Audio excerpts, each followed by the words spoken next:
That was Hall of Fame inductee Roger Craig revealing his vascular dementia diagnosis in the final minute of his induction last night. Craig is a three-time Super Bowl champion, playing in the NFL for 11 seasons across 3 different teams. And now, after being retired for over 30 years, he is facing a new hurdle with his diagnosis, and he isn't alone. 1 in 9 adults over the age of 65 have dementia, according to the World Health Organization. Joining us now is board-certified neurologist Dr. Kenniff on the warning signs of dementia. So thank you very much for your time on this. It's an important story, and we're just learning of Craig's illness, and as he noted in his speech there. But as you well know, onset doesn't occur all at once. So what are the early signs, and how does dementia progress?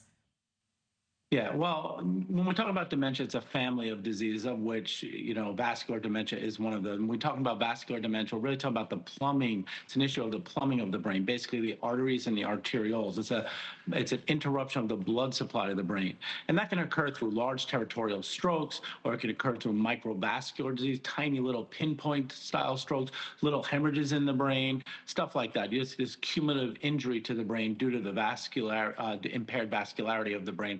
And that's what leads to some of the symptoms that are very similar to any other form of dementia, whether it's Alzheimer's disease or chronic traumatic encephalopathy, difficulty with your processing power, not understanding things that you once understood, getting lost in familiar faces, forgetting names, forgetting where you place things, especially for short-term memory issues. But again, this is not just, it's a whole brain disorder. It is not just a memory or a cognitive disorder. So you might experience some things like depression or changes in your mood swings are also very common with this form of dementia. Right. And as Craig noted out of the gate there, he did experience some of those symptoms. He sort of brushed them off as, everyday forgetfulness, etc. But what should you do if you recognize a pattern, or maybe family members are weighing in saying, hey, something appears to be up? Yeah, well, family members are really important here. I think it's very important for your viewers to know that the family members have a doctorate in you. They see you every day. They're interacting with you every day. And if they're noticing a change, there probably is a change, regardless of how much denial you might be in. So make sure that you listen to your family members. There's a couple of risk factors. Anything that's bad for the heart is bad for the brain when it comes to vascular dementia.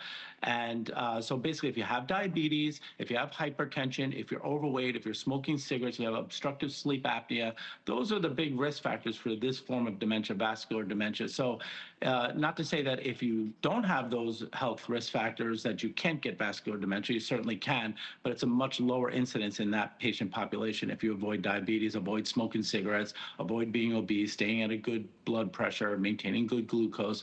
Those are all things that you can do to avoid it. Thank you for watching. Subscribe below and download our NewsNation app right now on your phone, and you will get fact-based, unbiased news for all Americans.